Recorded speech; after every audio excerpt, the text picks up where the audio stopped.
question 7. Looking back at your preliminary task, what do you feel you have learned in the progression of it to the full product? Research into filming a product. I feel like I have learned that it's often quite hard to find detailed information about features of thrillers like sound and lighting, while it is quite easy to find something about narrative, because people mostly just don't look into it that deeply. But it was also quite hard to find direct analysis of narrative the way that we wanted it, which made it quite a challenge to compare our media product to others.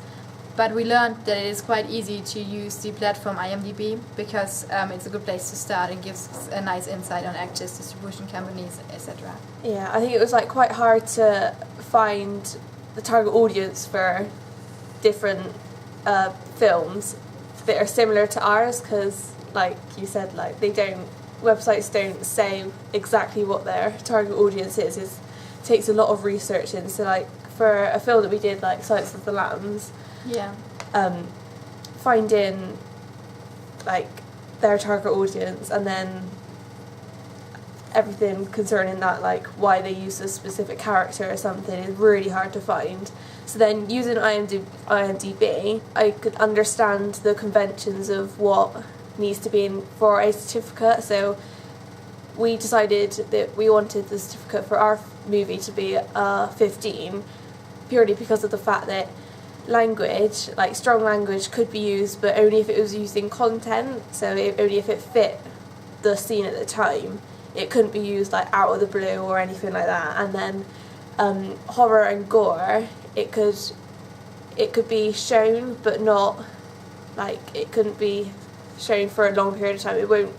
The scene won't be mainly focused on the gore at that time, and it might be portrayed, but you might not see it. So we could have it in our storyline, but also make it a 15, so that people our age could see it, but also young adults could see it as well.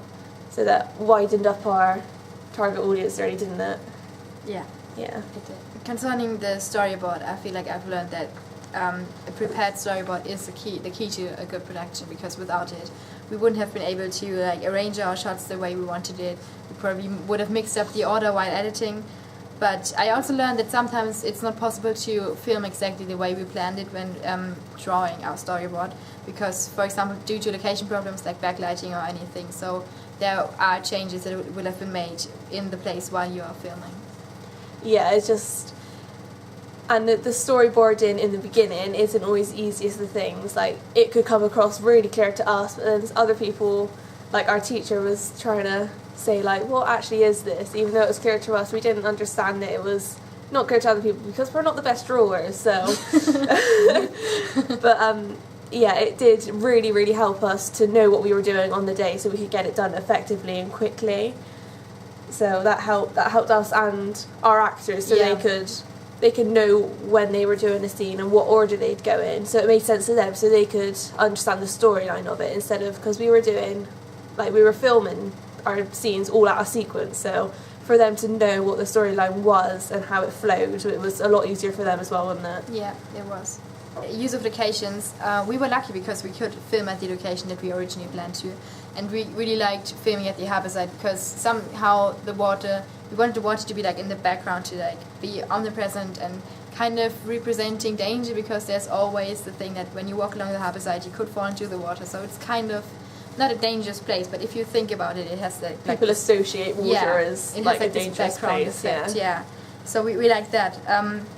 But some places were harder to film than others, which we also learned. For example, when Rosie was running towards the camera quite in the end to the bridge, that was quite easy, because it was just like there weren't many people and everything, and it was just an easy thing to do. But when she was on the bridge, it was really hard to film, because we had like, I don't know how many times we went, that was like 5 or 6 times, because people just kept walking in the shots, or people just came on the bridge because it was a really busy time, so we really had to use like that one, like it was like a 5-second sequence where we were like, okay, run now. Yeah. So that like the bridge is empty when we need it. Like go now or it couldn't be done. Go now or go home, basically. So, and also when we had the point of view shot by Max when he's looking through the fences, which is a really nice shot, I think. But it was quite hard to film as well, because the actress was so far away from us filming. So we had to have someone guide her from above to tell her when to run where and everything. Because it just couldn't be done from us, because we can't just shout into like the shot. But it was possible in the end. And it was also good that we had the location day, so we learned that it's important to go look for locations before we actually film, because otherwise we would have been lost basically looking for locations, and so we could see locations, take pictures, and draw the storyboard, and then go film it. Yeah, we would have wasted time as well, wouldn't we? Like loads of time. Yeah. Another thing about the location was that where we filmed it, it was a realistic location as it was town, so people were familiar with it, and it didn't really the scenes that we were filming didn't distinguish that it was Bristol. It could have been any city, so like anyone across the world could have like noticed that it was a homely type feel. Would you say? Yeah. So they could really, like, the audience could really relate to the scenes and everything, and it also really like effectively corresponded with the storyline, because as said before in many of our questions, that we wanted it to come across as though Rosie is a general average girl. Could be anyone. Yeah, it could be anyone, and it goes along with the storyline that their situation beforehand, which isn't shown in the film, it is a realistic situation, that they were in an abusive relationship. It wasn't something that couldn't be done in real life. Like it does happen.